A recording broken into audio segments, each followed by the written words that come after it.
महाराष्ट्र में मिली करारी हार के बाद उद्धव ठाकरे और आदित्य ठाकरे की भाषा बदल गई है। अपनी पार्टी को बचाने के लिए उद्धव ठाकरे और आदित्य ठाकरे किसी भी हद तक जाने के लिए तैयार हैं। तो वहीं संजय राउत विपक्ष के साथ मिलकर ये कोशिश कर रहे हैं कि वो कैसे भी अगली बार राज्यसभा पहुंच जाएं, चाहे इसके लिए उद्धव ठाकरे की पार्टी खत्म ही क्यों न हो जाए।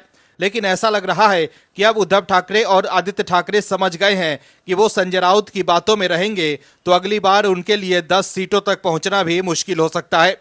और आदित्य ठाकरे जो इस बार जैसे तैसे विधायक बने हैं, उनके लिए अगली बार जीतना काफी मुश्किल हो सकता है। ऐसे में अब उद्धव ठाकरे और आदित्य ठाकरे बदले बदले से लग रहे हैं और अब वो बीजेपी के रास्ते पर आना चाहते हैं। लेकिन संजय राउत अब भी कांग्रेस और शरद पवार की भाषा बोल रहे हैं। लेकिन हार से परेशान उद्धव ठाकरे और आदित्य ठाकरे ने जो किया है, उससे संजय राउत को बड़ा झटका लगा है।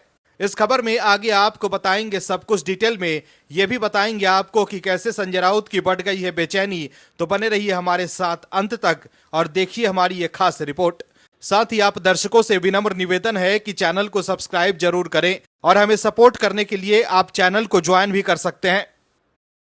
महाराष्ट्र विधानसभा चुनाव में करारी हार के बाद उद्धव ठाकरे अब समझ गए हैं कि राज्य के लोग शिंदे की शिवसेना को असली मान रहे हैं। उद्धव ठाकरे जो शिंदे को गद्दार कह रहे थे, वो अब समझ गए हैं कि लोग शिंदे के साथ हैं। उन्होंने कांग्रेस के साथ जाकर बाला साहब ठाकरे की विचारधारा को छोड़ा है, ना कि शिंदे ने। ऐसे में अब अपना अस्तित्व बचाने के लिए उद्धव ठाकरे पलटी मारते दिख रहे हैं। उद्धव ठाकरे और उनकी पार्टी के नेता समझ गए हैं कि अगर वो कांग्रेस और विपक्ष की विचारधारा पर चलते रहेंगे तो अगली बार उनकी पार्टी के लिए 10 सीटों तक पहुंचना भी मुश्किल हो सकता है। यही वजह है कि अब उद्धव ठाकरे की पार्टी ने यू टर्न ले लिया है। दर्शकों, महाराष्ट्र चुनाव खत्म हो चुके हैं, लेकिन महाविकास अघाड़ी की सरकार नहीं आई तो इनके नेताओं को इतनी कुंठा से भर दिया कि वो उल जलूल भाषण देने लगे थे। उद्धव ठाकरे के खास संजय राउत ने तो पूरी पार्टी ही ले ली और अब जो महाविकास अघाड़ी के रूप में भानुमति का कुनवा जुड़ा था, वो धीरे धीरे टूटने लगी है। दर्शकों, महाविकास अघाड़ी जो सत्ता की लोलुपता के लिए जुड़ा था, उसे जनता ने नकार दिया और ऐसा नकार दिया कि मानो दूध में से किसी ने मक्खी निकाल कर फेंक दी हो। महाराष्ट्र की सत्ता में लोगों ने उसे बिठाया जो हिंदुत्व को संरक्षण दे और विकास को भी नई धार दे। दर्शकों, महाविकास अघाड़ी के रूप में बीजेपी और एनडीए नंबर 1 है, ये जनता को भी समझ आ गया है। दर्शकों, समझने की जरूरत यह है कि अब जैसे ही उद्धव ठाकरे की पार्टी ने यू टर्न लिया, महाविकास अघाड़ी में फूट पड़ गई। दर्शकों, उद्धव ठाकरे हिंदुत्व को संभालने की कोशिश कर रहे हैं, जो उनके हाथ से झटक गया है वो अब उसे अपनी तरफ करने में लग गए हैं, जिसके कारण से विपक्ष में खलबली मच गई है।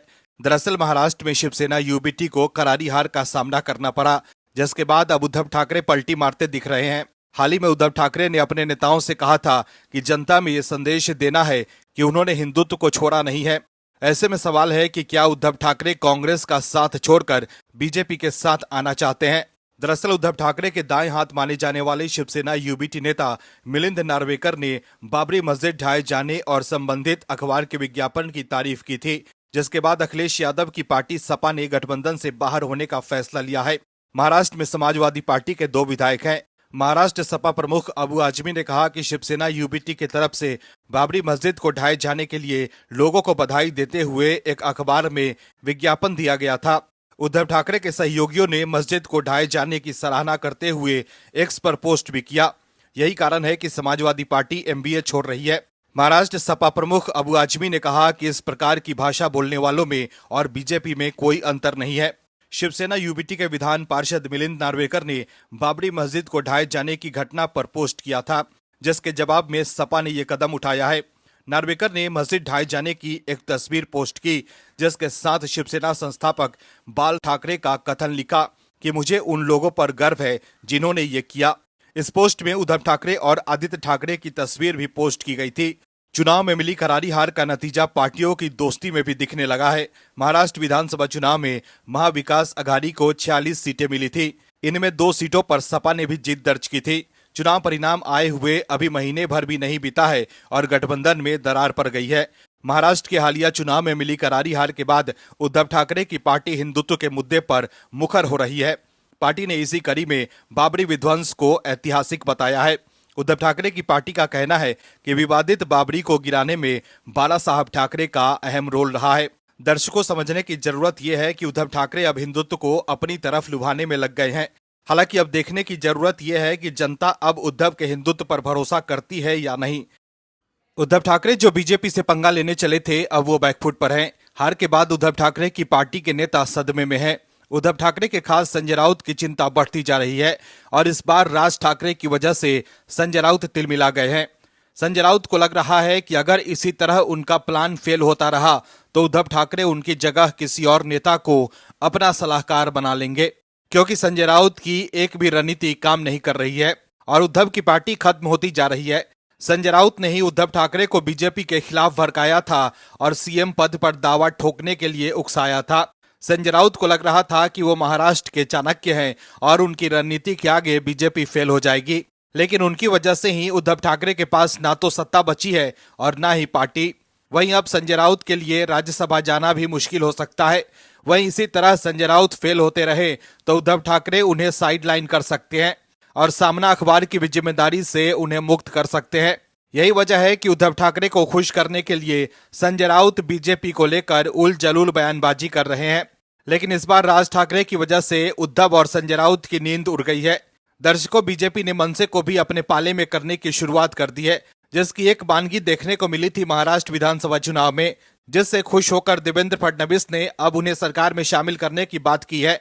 दर्शकों, बीजेपी भी जानती है कि मनसे भी हिंदुत्व की विचारधारा को लेकर चल रही है।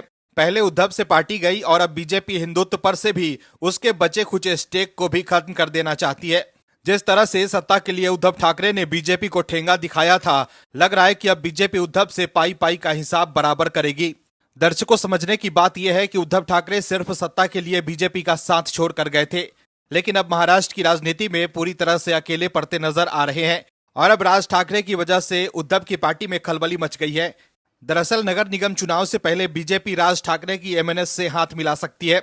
एमएनएस को लोकसभा चुनाव में प्रदर्शन का रिटर्न गिफ्ट मिल सकता है। चर्चा है कि बीजेपी राज ठाकरे की पार्टी एमएनएस को काउंसिल की सीटें दे सकती है, लेकिन शिवसेना यूबीटी के राज्यसभा सांसद संजय राउत ने एमएनएस बीजेपी गठबंधन की खबरों की आलोचना की है। संजय राउत ने कहा है कि राज ठाकरे बीजेपी के हाथ का खिलौना है और बीजेपी राज ठाकरे के साथ खेलती रहती है। बता दें कि राज ठाकरे की पार्टी एमएनएस को विधानसभा चुनाव में करारी हार का सामना करना पड़ा है। मनसे इस चुनाव में एक भी सीट नहीं जीत सकी, लेकिन एमएनएस की वजह से उद्धव ठाकरे को काफी फायदा हुआ। अगर राज ठाकरे की पार्टी एमएनएस भी महायुति में शामिल होकर चुनाव लड़ती तो उद्धव ठाकरे की पार्टी के लिए 10 सीटों तक पहुंचना भी मुश्किल हो जाता। यही वजह है कि अब उद्धव ठाकरे की पार्टी को पूरी तरह से खत्म करने के लिए सीएम देवेंद्र फडणवीस राज ठाकरे को साथ लाने का प्लान बना रहे हैं। महानगर पालिका चुनाव में एमएनएस को सरकार में शामिल करने को लेकर सीएम देवेंद्र फडणवीस ने बड़ा बयान दिया है। सीएम देवेंद्र फडणवीस ने कहा है कि हम एमएनएस को सरकार में शामिल करना चाहते हैं। देवेंद्र फडणवीस ने कहा कि विधानसभा चुनाव में राज ठाकरे के खिलाफ लड़ने के बावजूद उन्हें अच्छे वोट मिले, उनके कई उम्मीदवारों को अच्छे वोट मिले, उनके और हमारे विचारधारा काफी हद तक मेल खाते हैं, हम उन्हें सरकार में शामिल करना चाहते हैं। सीएम देवेंद्र फडणवीस ने कहा कि राज्य में जल्द ही नगर निगम चुनाव की घोषणा की जाएगी। हम नगर निगम चुनाव में जहां भी संभव हो उन्हें अपने साथ लेने की सोच रहे हैं। हम राज ठाकरे को सरकार के साथ रखने को लेकर सकारात्मक हैं, उनके और हमारे विचार मेल खाते हैं। लोकसभा चुनाव में राज ठाकरे ने खुलकर समर्थन किया था, इससे हमें फायदा हुआ। वहीं महायुति के सरकार में शामिल होने के सवाल पर एमएनएस नेताओं ने भी सकारात्मक प्रतिक्रिया दी है। एमएनएस के नेता ने कहा है कि हमारा रुख कभी भी महायुति के खिलाफ नहीं था, हमने हमेशा एका चलो का नारा दिया। वहीं मनसे के कुछ नेताओं का कहना है कि अब चुनाव खत्म हो गए हैं तो राज ठाकरे जो फैसला लेंगे हम उसे स्वीकार करेंगे।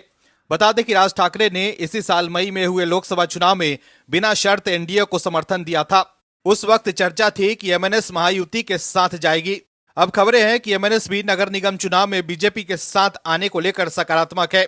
यही वजह है कि संजय राउत तिल मिलाए हुए हैं कि अगर राज ठाकरे बीजेपी के साथ मिल गए तो बीएमसी में तो उद्धव ठाकरे की पार्टी का सुपड़ा साफ होगा ही, साथ ही अगली बार विधानसभा चुनाव में उद्धव की पार्टी के लिए 10 सीटों तक पहुंचना भी मुश्किल हो सकता है। बीजेपी को धोखा देने वाले उद्धव ठाकरे आज पछता रहे हैं कि आखिर क्यों उन्होंने हिंदुत्व से समझौता किया।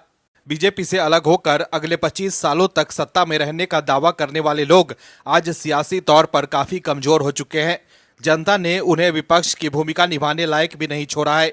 मतलब जनता ये चाहती है कि वो विपक्ष में भी बैठकर राज्य के खिलाफ कोई काम न करें। ऐसे में अब वो जनता की ताकत को देख पलटी मारते दिख रहे हैं। उद्धव ठाकरे के बेटे आदित्य ठाकरे भी समझ गए हैं कि बीजेपी से अलग होकर उन्होंने हिंदुत्व को छोड़ा था, उससे उनकी पार्टी का सफाया हो गया। ऐसे में अब वो अपना सियासी अस्तित्व बचाने के लिए फिर से जनता को ठगने की कोशिश कर रहे हैं। महाराष्ट्र में चुनाव हारने के बाद ही जबरदस्त सरफुटौल है महाविकास अघाड़ी में। वो लोग बिल्कुल इस बात को नहीं समझ पा रहे हैं कि राष्ट्र विरोधी एजेंडे की वजह से ही जनता ने महाविकास अघाड़ी को नकारा है। दर्शकों, समझने की जरूरत यह है कि जनता विकास चाहती थी, लेकिन महाविकास अघाड़ी के लोग सिर्फ सत्ता चाहते थे। ऐसे में जनता को समझ आ गया था कि अगर वो महाविकास अघाड़ी को वोट देंगे तो ना तो विकास होगा और ना ही हिंदुत्व ही बच पाएगा। जनता भी जानती है कि बीजेपी ही वो पार्टी है जो हिंदुत्व के साथ विकास को सबसे आगे रखती है। लेकिन बीजेपी से मुकाबला करने के लिए महाविकास अघाड़ी जब बना तो वो भानुमति का कुनवा ही था। कोई भी कहीं से भी आकर उसमें जुड़ गया, बस इस सोच के साथ कि सत्ता का भोग करेंगे। लेकिन जनता ने उन्हें सत्ता के पास भी भटकने नहीं दिया और महायुति को बम्पर सीट दे दी। तो अब क्या होना था, अब धीरे धीरे एक दूसरे से ही लड़ रहे हैं। दरअसल महाराष्ट्र में एक बार फिर महायुति की सरकार बन गई है। विधानसभा चुनाव में करारी हार के बाद महाविकास अघाड़ी के घटक दलों के बीच जुबानी जंग जारी है। उद्धव ठाकरे की शिवसेना ने फिर हिंदुत्व का मुद्दा उठाया, जिस पर समाजवादी पार्टी नेता अबू आजमी ने एमवीए से अलग होने का ऐलान किया। इस मामले में आदित्य ठाकरे ने अबू आजमी पर पलटवार किया है। शिवसेना यूबीटी नेता और उद्धव ठाकरे के बेटे आदित्य ठाकरे ने अबू आजमी के बयान पर पलटवार करते हुए कहा कि वो समाजवादी पार्टी के बारे में बात नहीं करना चाहते हैं। प्रदेश में सपा नेता बीजेपी की बी टीम के रूप में काम कर रहे हैं। अखिलेश यादव अपनी लड़ाई लड़ रहे हैं, लेकिन यहाँ उनके कुछ नेता बीजेपी की मदद करते हैं। आदित्य ठाकरे ने आगे कहा कि जो बीजेपी की बी टीम के रूप में काम कर रहे हैं वो उनके बारे में ज्यादा बात नहीं करना चाहते। आदित्य ठाकरे ने कहा कि बाबरी मस्जिद के बारे में ट्वीट करते हैं और पहले भी करते थे। शिवसेना यूबीटी ने कभी भी हिंदुत्व को नहीं छोड़ा, वे हिंदुत्व के साथ हैं। शिवसेना का जो हिंदुत्व है वो स्पष्ट है। हमने कभी नहीं कहा कि हम हिंदूवादी नहीं है। हमारा हिंदुत्व घर का चूल्हा जलाने वाला हिंदू है। हमारा हिंदुत्व हृदय में राम और हाथ में काम देने वाला हिंदुत्व है। हम बाबरी मस्जिद के बारे में पोस्ट किया और पहले भी करते रहे हैं। तो देखा आपने कैसे एक हार से ही उद्धव गुट के नेता हिंदुत्व के बारे में बोलने लगे हैं। लेकिन सवाल है कि क्या कांग्रेस के साथ रहकर वो हिंदुत्व का मुद्दा उठा पाएंगे, या उद्धव ठाकरे अब कांग्रेस से अलग होकर फिर से बीजेपी के साथ जाना चाहते हैं। इसलिए अब आदित्य ठाकरे हिंदुत्व के मुद्दे पर बोलने लगे हैं कि हमने हिंदुत्व छोड़ा नहीं है।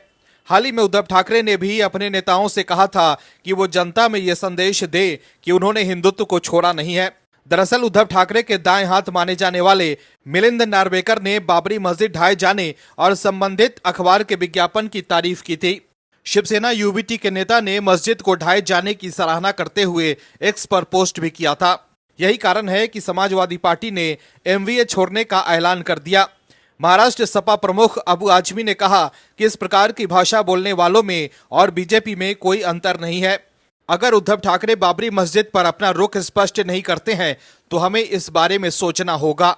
लेकिन अब आदित्य ठाकरे भी संकेत दे रहे हैं कि वो हिंदुत्व के मुद्दे पर लौटना चाहते हैं। हार के बाद ठाकरे परिवार से लेकर शिवसेना यूबीटी के नेताओं को हिंदुत्व की ताकत समझ आ गई है। Bureau report OMH news. आप दर्शकों से विनम्र निवेदन है कि चैनल को सब्सक्राइब जरूर करें।